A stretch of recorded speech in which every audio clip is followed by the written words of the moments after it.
Banque en ligne versus banque physique. Aujourd'hui, dans cette vidéo, on va faire le grand comparatif entre les deux. On va voir les avantages de chacun et également les inconvénients de chacun. Et à la fin de cette vidéo, vous saurez quel type de banque est fait pour vous. Donc, bienvenue sur la chaîne Finance Investissement. Aujourd'hui, donc, on va parler de banque en ligne et de banque physique. Je vais vraiment prendre le temps de voir chaque point un par un, donc cette vidéo sera peut-être un peu plus longue que les vidéos de d'habitude, mais vraiment l'idée c'est de vous aider vraiment à prendre la bonne décision, car il y a des personnes qui, on va dire, n'auraient pas d'intérêt à prendre une banque en ligne, puisqu'il y a quand même des inconvénients, alors que d'autres personnes ont tout intérêt à aller chez une banque en ligne plutôt que de rester chez sa banque physique traditionnelle. Donc, on va voir tout ça dans cette vidéo. On va passer sur mon écran. Mais juste avant, si vous voulez dès maintenant reprendre le contrôle de vos finances, eh bien, je vous invite à cliquer sur le premier lien en dessous de cette vidéo. Je vous offre une formation pour vous aider vraiment à reprendre le contrôle complet de vos finances et de commencer à investir. Voilà, je vous en reparlerai plus en fin de vidéo. Donc, on passe sur mon écran et puis on va voir ensemble, eh bien, le meilleur choix à faire entre une banque physique et une banque en ligne. Donc, comment faire le bon choix entre les deux? Eh bien, on va commencer par s'intéresser aux banques en ligne. Alors, les banques en ligne, au niveau des avantages, hein, il y en a quand même pas mal. Le premier gros avantage, qui est aujourd'hui quand même, c'est un petit peu le nerf de la guerre, hein, c'est au niveau des frais. Une banque en ligne, concrètement, elle fonctionne de manière un peu plus légère qu'une banque physique. Il n'y a pas toutes les agences, il n'y a pas autant de personnel, et tout ça, ça a un coût, forcément, hein, dans une banque physique. D'ailleurs, la plupart aujourd'hui des banques physiques, aujourd'hui, gardent des agences, mais ce sont des agences, vous pouvez le voir autour de chez vous, si vous habitez à la campagne, qui sont ouvertes que 1 ou 2 jours dans la semaine. Donc ce sont des sortes de mini-agences, hein, des agences de proximité, et c'est normal, ça a un coût d'avoir tout ça. Et donc, d'avoir aujourd'hui une banque en ligne, forcément, ces entreprises-là, ces banques en ligne-là, ont moins de coûts. Et c'est pour ça que derrière, qui dit moins de coûts, dit moins de frais pour les clients. Donc ça peut être très intéressant aujourd'hui, si vous avez une banque physique qui vous coûte assez cher, de regarder combien ça vous coûte par an et de comparer avec une banque en ligne. Aujourd'hui, on a des banques en ligne où leur service de carte bancaire et de gestion de compte est totalement gratuit. Donc ça, c'est plutôt une bonne nouvelle. L'autre avantage des banques en ligne, c'est au niveau de l'accessibilité. On est quand même sur des services qui sont donc accessibles 24/7. On a la même chose aujourd'hui dans les banques traditionnelles, mais quand même ça fonctionne bien. On peut faire aussi pas mal de choses directement de son compte bancaire. Moi, je prends l'exemple de Boursorama. Si je souhaite par exemple augmenter le plafond de ma carte, eh ben, je peux le faire directement de mon espace. J'ai pas besoin de prendre un rendez-vous avec mon conseiller, j'ai pas besoin de me déplacer en agence, je peux directement le faire de mon téléphone. Et ça, aujourd'hui, en 2025, c'est quand même hyper important. Et puis le troisième avantage que j'ai noté, c'est au niveau de la rapidité. Créer un compte dans une banque en ligne, c'est hyper rapide. En fait, il vous faut juste votre téléphone, là, qui est là, et votre carte d'identité, et le tour est joué, en fait, hein. Ça prend quelques minutes aujourd'hui à créer un compte dans une banque en ligne, et comme ça, vous pouvez assez rapidement bénéficier des services. Il y a aussi, maintenant, on voit une énorme démocratisation des cartes digitales, enfin des cartes bancaires, mais qui sont donc virtuelles, voilà, et que vous pouvez directement intégrer à Apple Pay, par exemple. Donc ça, vous avez votre carte directement. En fait, en moins de 10 minutes, hein, vous pouvez avoir un compte bancaire et une carte bancaire qui est connectée à votre téléphone, avec laquelle vous pouvez déjà payer partout. Donc ça, c'est vraiment super, en fait, et c'est hyper rapide. Voilà. Alors, mais évidemment, tout n'est pas rose. Au niveau des inconvénients, il y en a plusieurs, hein. On va déjà, le premier, c'est quand même un inconvénient, et j'en parlais au début de cette, au début là, du premier point, c'est au niveau des agences physiques. En fait, il n'y a pas d'agence physique, donc dans les banques en ligne, ce qui peut parfois être un peu embêtant. Si vous aimez le relation client, si vous avez besoin d'avoir quelqu'un en face de vous, de discuter avec quelqu'un, ou même d'avoir vos habitudes. On peut être habitué à à être en contact avec la même personne. Moi, mon premier métier, c'était dans le commerce, hein. Je travaillais donc dans la téléphonie chez Orange, et il y a des personnes qui venaient vraiment en boutique parce qu'elles voulaient traiter avec moi. Elles avaient certaines habitudes. Donc là, on peut avoir ce besoin, on est humain, d'avoir vraiment ce contact humain. Et il y a plein d'autres avantages aussi, de pouvoir poser des questions directement, sans devoir passer par exemple par un chatbot. On peut avoir aussi besoin de choses précises. On peut avoir des questions parfois précises. Et ça, voilà, c'est quand même important d'avoir le contact humain. Et ça, vous ne l'avez pas avec une banque en ligne. Ça sera par téléphone, ça sera par chatbot, ça sera par mail éventuellement. Donc le contact physique, vous ne l'avez pas avec une banque en ligne. Ensuite, je l'ai dit un petit peu juste avant, hein, je me suis spoilé, c'est la relation impersonnelle. Voilà, et ben avec une banque en ligne, vous n'avez jamais le même conseiller. Si vous appelez le service client, un coup, voilà, vous allez avoir Benoît, et puis si vous rappelez 2 jours après, vous allez avoir Françoise, etc. C'est jamais la même personne au bout du téléphone. Donc il y a une certaine relation impersonnelle. On va pas non plus vous appeler, votre conseiller bancaire va pas vous appeler et vous dire salut, enfin bonjour, voilà, j'ai constaté qu'il y a telle ou telle chose sur votre compte bancaire, est-ce que vous souhaitez qu'on en discute, etc. Voilà, ça, cette proximité-là, vous ne l'aurez pas avec une banque en ligne. Donc, pareil, si c'est un critère qui est important pour vous, il faut bien prendre en considération que ça, vous ne l'avez pas. Donc, avec une banque en ligne. Et puis, autre inconvénient, le dernier, pour moi, c'est la gestion du cash limité. Dans une banque physique, si vous avez des espèces que vous souhaitez les déposer, il suffit d'aller directement au guichet, de déposer du cash, et directement ils vont mettre cet argent sur votre compte. Et bien ça, vous ne pouvez pas le faire avec une banque en ligne, puisqu'il n'est pas possible d'envoyer des billets par la poste. Voilà. Donc ça, il n'y a pas de système d'encaissement non plus. Et si vous êtes client dans une banque en ligne, ils ne vont pas vous offrir cette possibilité de déposer de l'espèce. Donc si aujourd'hui, par rapport à votre activité, par rapport à ce que vous faites au quotidien, vous avez une certaine gestion du cash, eh bien, les banques en ligne ne sont pas forcément appropriées pour ça. Voilà, donc c'est bien ça qui est important de prendre en compte si vous souhaitez franchir le pas dans une banque en ligne. Ensuite, par rapport à une banque physique, eh bien, la banque physique a des avantages aujourd'hui. Déjà, la première, c'est le conseiller dédié. Alors, il faut savoir que lorsqu'on est dans une banque physique, une banque traditionnelle, on va dire, normalement, un conseiller vous est dédié. Comment ça fonctionne rapidement?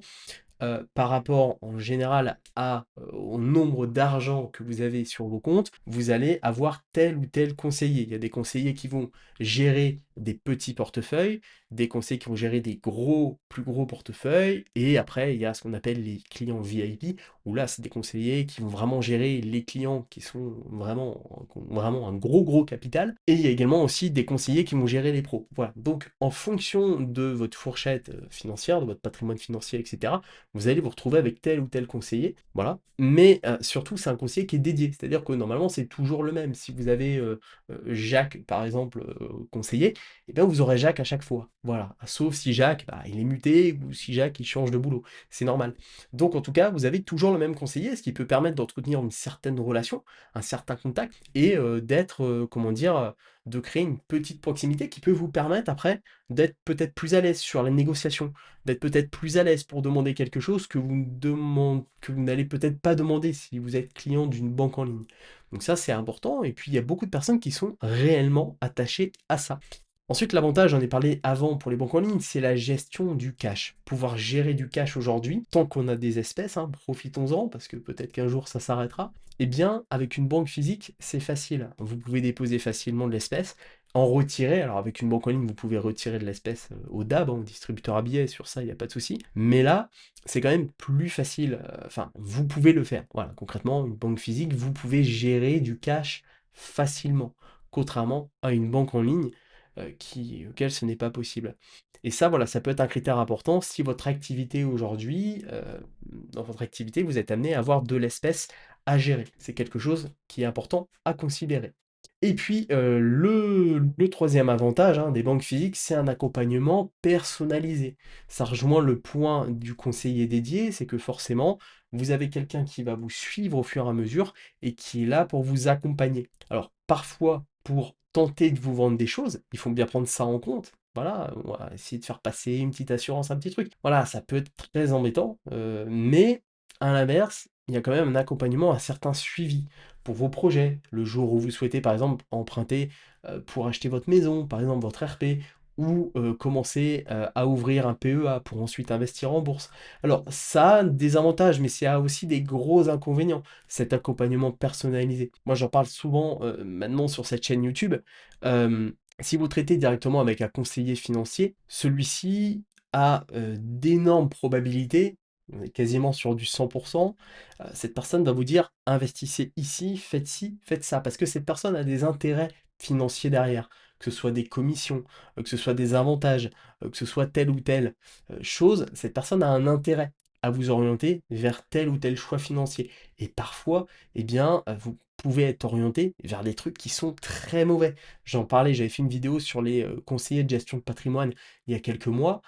Il peut vous orienter vers des produits qui sont extrêmement mauvais.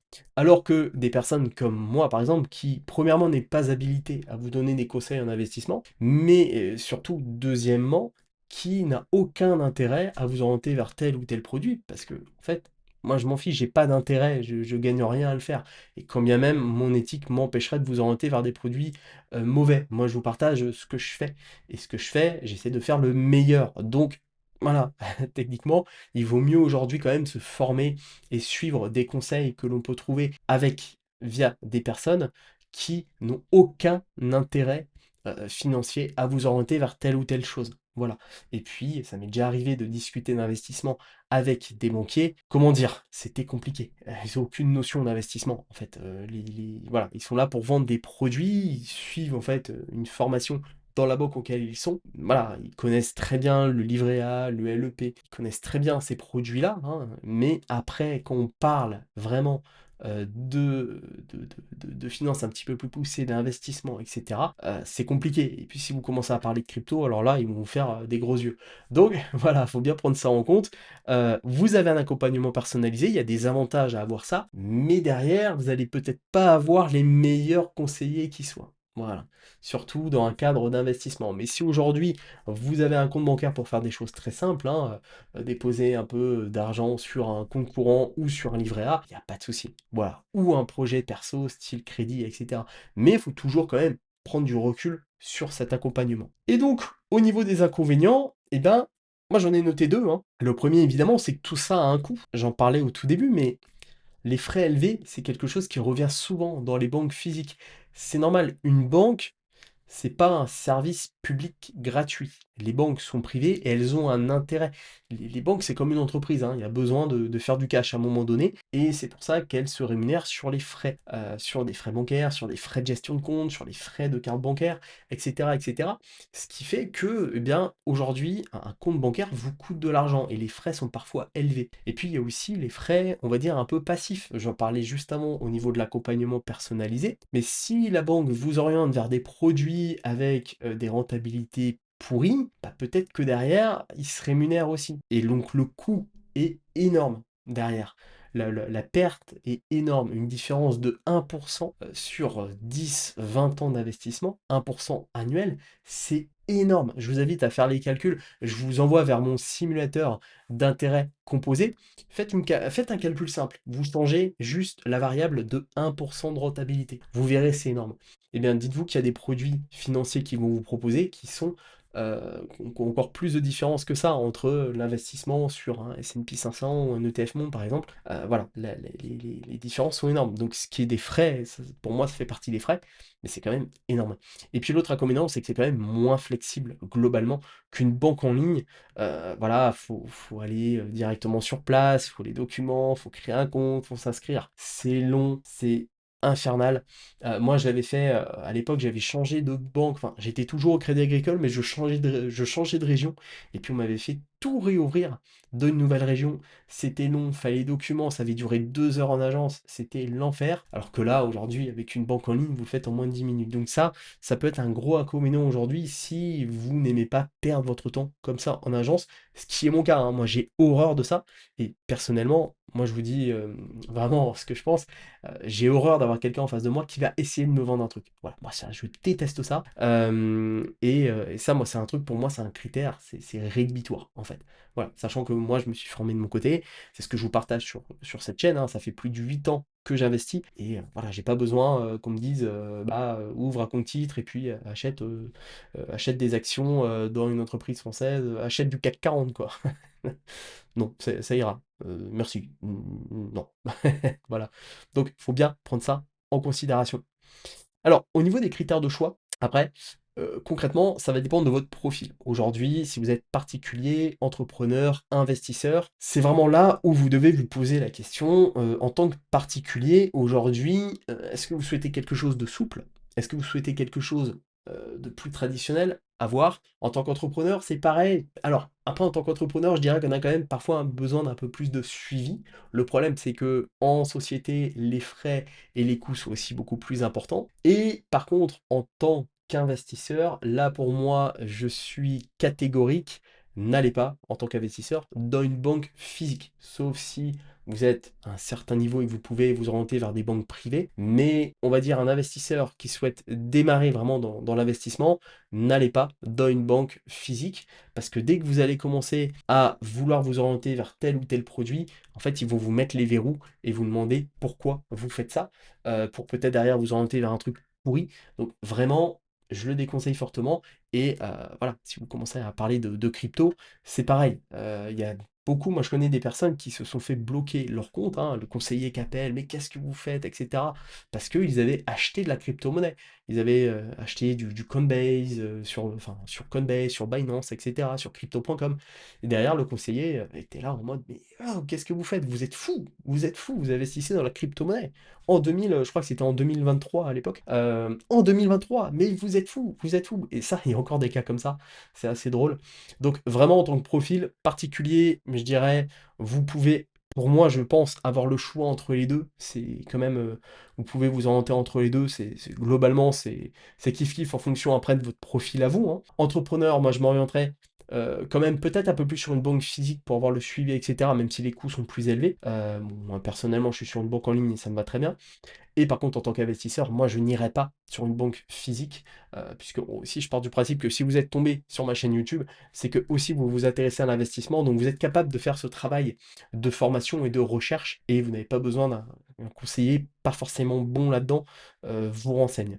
Et au niveau des habitudes, faut aussi voir sinon du côté, voilà, de comment aujourd'hui, quelles sont les habitudes que vous avez. Si aujourd'hui vous utilisez pas mal de cash, une banque physique a tout son intérêt. C'est hyper important, vraiment, de considérer ça. Voilà. Après, je sais que le cash, on l'utilise de moins en moins, ça dépend après de l'utilisation que vous en avez, mais voilà. Surveillez bien ça. La relation humaine, si vous êtes quelqu'un qui est habitué à ça, qui n'a pas envie de perdre, on va dire, ce côté relationnel, à ce moment-là, partez, pareil, sur une banque physique, vous allez pouvoir garder vraiment ce rationnel humain. Et puis si vous avez un goût pour le digital et quelque chose d'un peu plus moderne, un peu plus nouveau, etc., à ce moment-là, la banque en ligne a tout son intérêt. Donc c'est vraiment propre à chacun, vraiment posez-vous les bonnes questions. Et en fonction de tout ce que j'ai pu vous dire jusque-là, vous avez déjà, peut-être, vous savez peut-être déjà où vous orienter.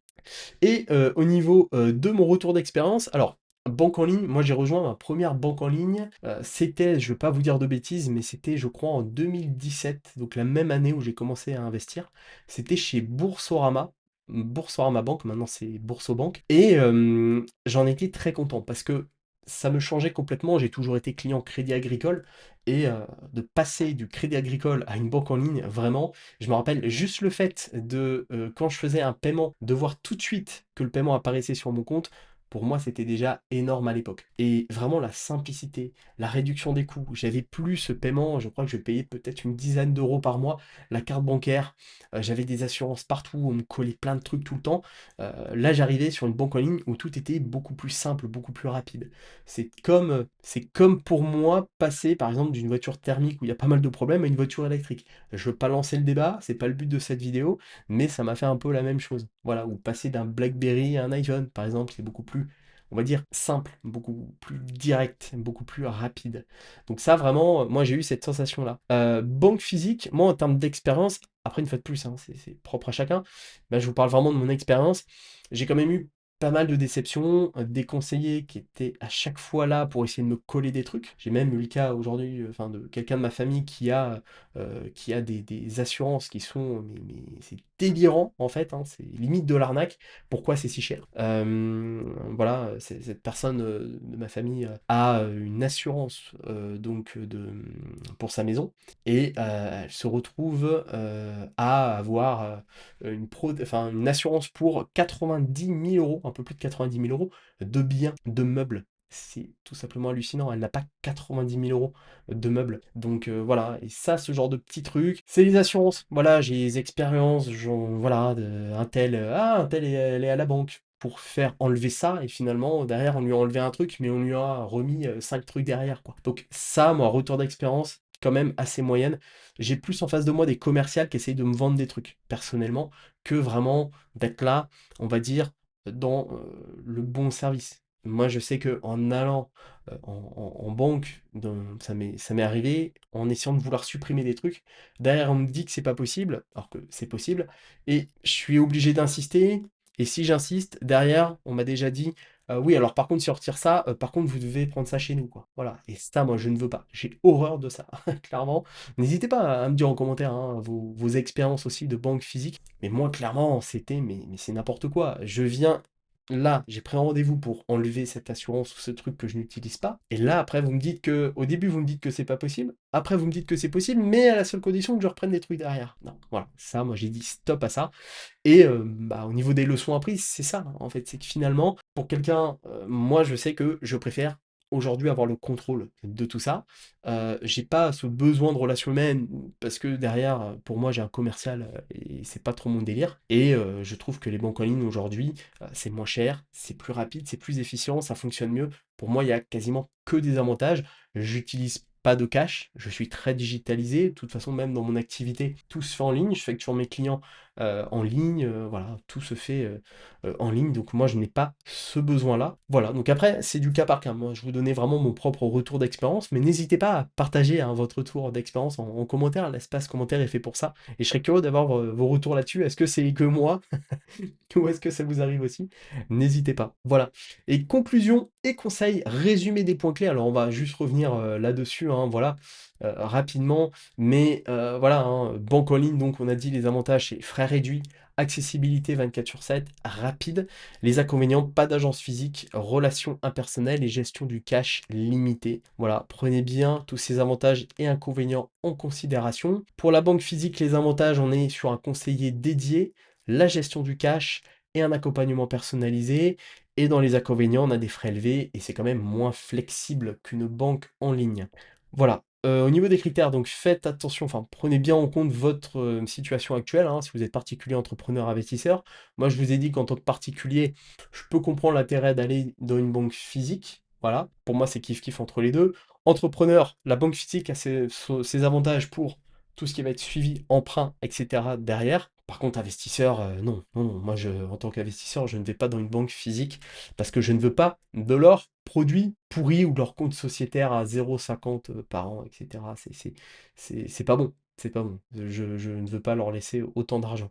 Voilà. Et puis vos habitudes, usage du cash, relations humaines et goût du digital, évidemment, à prendre en fonction de vos habitudes. Il y en a peut-être d'autres aussi hein, que j'ai pu oublier. Voilà, donc surtout, recommandations par rapport à votre profil, regardez bien, hein, vraiment réfléchissez bien avant. Et puis de toute façon, je vous mettrai également en description les liens de toutes les vidéos que j'ai pu faire sur différentes banques en ligne.